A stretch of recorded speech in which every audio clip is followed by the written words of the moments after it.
Hello, this is a lecture explaining torque and rotational kinematics. So a couple of key points to keep in mind and key terms as well. So when torque is applied to an object, it begins to rotate with an acceleration that is inversely proportional to its moment of inertia. We can relate this to Newton's second law of motion, second law for rotation actually. So the moment of inertia is rotational mass and the torque is rotational force. Angular motion obeys Newton's first law. If no outside forces act on an object, that object will stay in motion. An object at rest will remain at rest, according to Newton's first law. So some key terms: angular acceleration, it is the rate of change of angular velocity. Torque, the rotational or twisting effect of a force. Its SI unit is Newton meters. Some other units are foot-pounds. Rotational inertia is the tendency of a rotating object to remain rotating unless a torque is applied to it. So that's talking about Newton's first law. So a little bit about torque. So force is needed to change the angular velocity of an object like a bike wheel, pushing a merry-go-round. The farther the force is applied from the pivot point or the fulcrum, the greater the angular acceleration. So if you're going to spin a bike wheel, if you apply the force on the further away from the pivot point, the one in the middle, grab it by the edges and spin it, and you apply that force from there as opposed to somewhere in the spokes of the wheel, like the middle part, you will get a faster acceleration the further you are away from the fulcrum. So if you open a door slowly,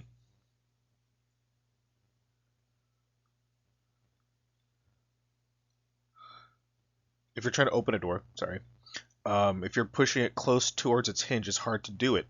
But if you're doing it further away from the hinges, you have a greater angular acceleration because the force is applied away from those hinges. The more massive a door opens, the more massive the door is, the slowly it opens.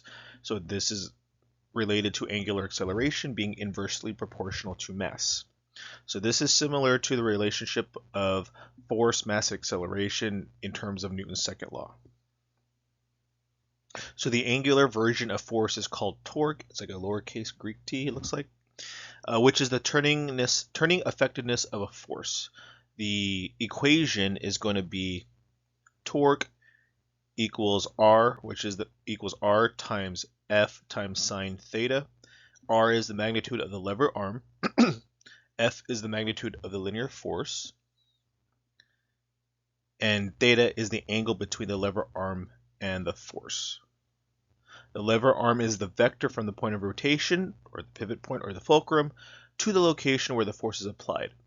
The magnitude of this is distance, so it's a scalar because there's only just how far it is. Torque has units of Newton meters, and it's a vector quantity, and it has the same direction as the angular acceleration that it produces. How much torque is created by 100 newtons perpendicular force placed 0.45 meters from the fulcrum? So in a different equation can be torque equals force times the distance. So identifying your knowns and unknowns. So torque is what you're trying to find. You have a force of 100 newtons, and then you have 0.45 meters. It's fairly easy. So it's 100 newtons times my distance in meters. I will end up with 0.45 Newton meters. So one of the key things to know for doing physics problems is recognizing your knowns and unknowns so that you can get the right formula. plugging in your work, showing that, and getting your answers as well, making sure that your units match up with what it is you're trying to get. How much force would some person named Joe have to apply perpendicular to create 550 Newton meters of torque 0.20 meters away from the bolt he is trying to loosen? So you have your perpendicular force. It's your unknown. You have your torque, 550 Newton meters, and the distance that's away from the bolt is 0.20 meters. So torque equals force, perpendicular force times the distance. That's what I want to solve for. So divide both sides by the distance. That's your force. Let's see, so 550 Newton meters divided by 0.20 meters. Meters cancel out when I divide, so I'm left with newtons. So the force will be 550 divided by 0.20, so 2,750 newtons for my force.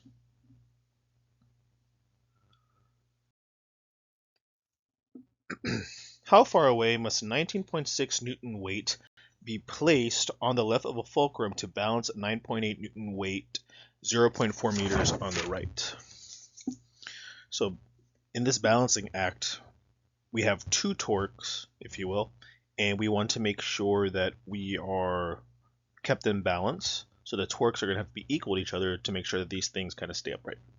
So if my torques are equal to each other, torque 1 and torque 2, this means my force, my first one, is going to be force times the distance, F1 d1, and that will equal F2 d2. And I want to figure out for object 1, I want to figure out how far I need to be to ensure that this thing is balanced. So if the torques are equal to each other, so that means I'm going to try to solve for d1, F2 times d2 divided by F1. d1 equals, let's see. So we actually didn't do identification. What we have? So we have F2, 9.8 newtons. D2 is 0.4 meters. And F1 is 19.6 newtons. I want to solve for D1 because that's my unknown. So 9.8 newtons times D2, which is 0.4 meters, divided by 19.6 newtons. Newtons cancel out. I am left with meters for my units.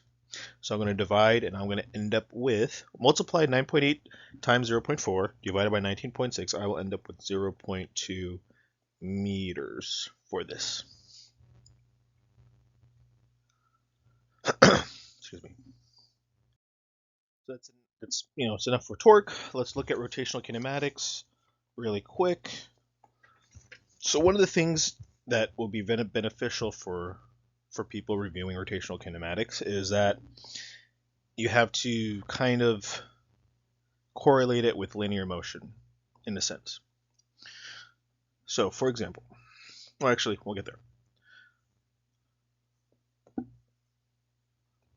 Angular acceleration, so acceleration, angular acceleration, occurs because the angular velocity, lowercase omega, changes.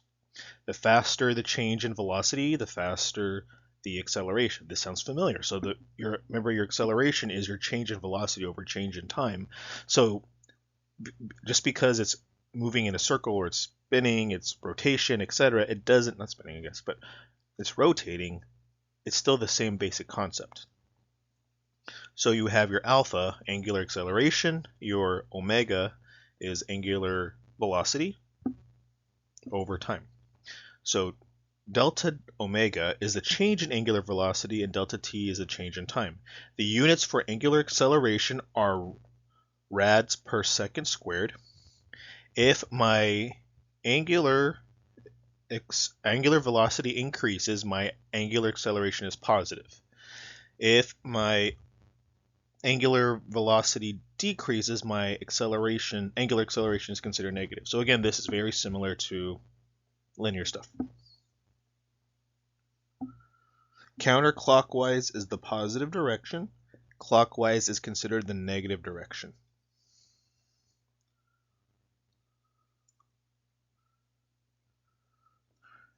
Acceleration would be negative when an object that is rotating clockwise slows down. It would be positive when an object that is rotating counterclockwise speeds up. So again, being able to kind of wrap your head around that, that's something you need to be mindful of in terms of rotational kinematics.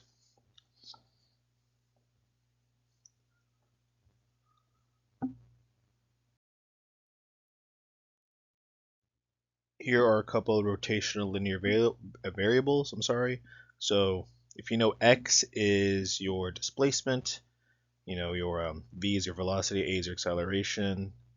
So here they all correlate from linear and rotational kinematics. There's a correlation there. So theta is angular displacement, and that's the circular motion equivalence for displacement.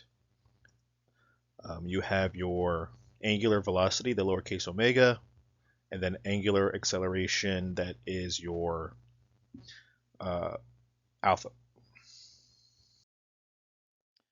Again, a couple of rotational and linear comparisons. You'll notice that for the most part, all of these equations are pretty much the same, except you're changing a couple of things with the rotational stuff. So theta is now, or x in linear is now theta. Your v equals v naught times acceleration times time. That is now your lowercase, like your angular velocity equals your initial angular velocity equals your initial angular velocity plus alpha times time. Theta equals angular velocity naught times time plus half of a times time squared. So all of these have a comparison. So if, let's say that you're stuck on linear versus rotational, think about what's really changing in between both. So for the most part, your acceleration and your time are pretty much the same. The only one that's really changing is the x and theta for displacement, and then your v naught and v is now considered, omega naught and omega for in rotational kinematics. If a body is rotating with an acceleration of 2 radians per second squared, and the initial angular velocity was 15 rads per second, what would be the speed in 5 seconds? So again, recognizing your variables, your knowns and your unknowns. So we have our angular acceleration, it looks like, that's my alphas, they look bad, 2 rad per second squared. The initial is omega naught, 15 rad per second. What would the speed be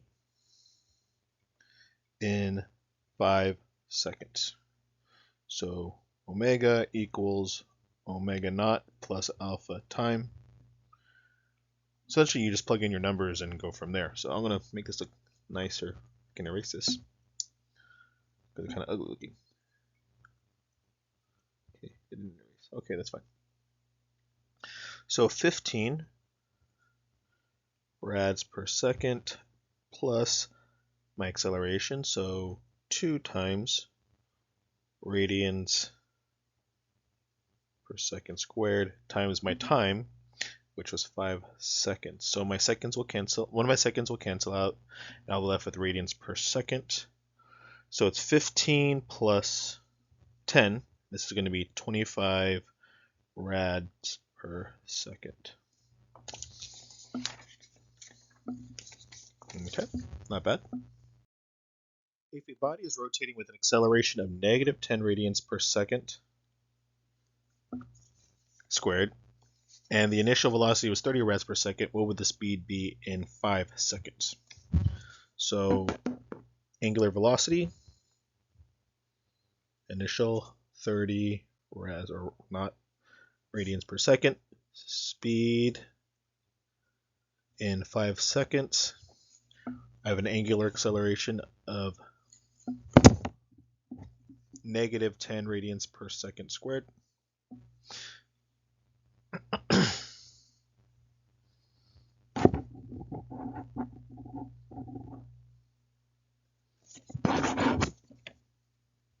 So omega equals omega naught plus acceleration times time.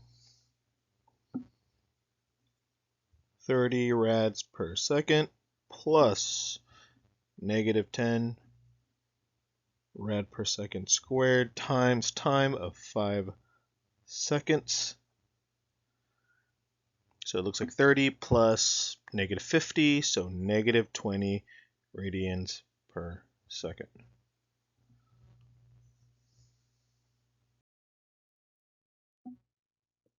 So if a body is moving at an angular acceleration of 5 rads per second squared, and the initial speed was 40 rads per second, what would be the angle covered in 3 seconds?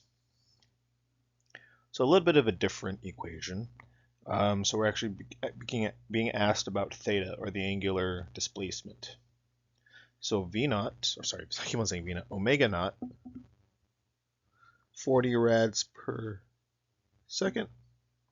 My angular acceleration was 5 rads per second squared. My time was 3 seconds.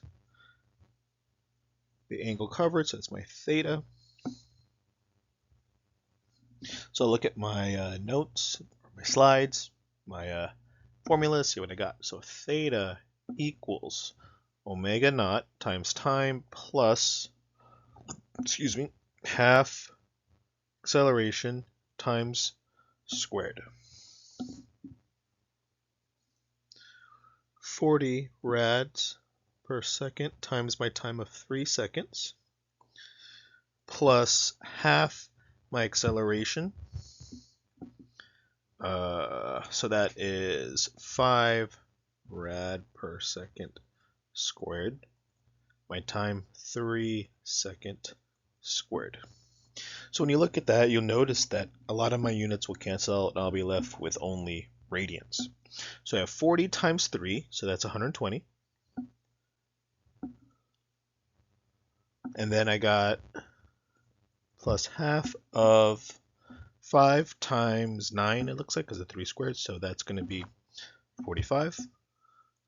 I do the rest of my math, and I will end up with 142.5 radians. All right, so that's it for now. If you have any questions, please let me know.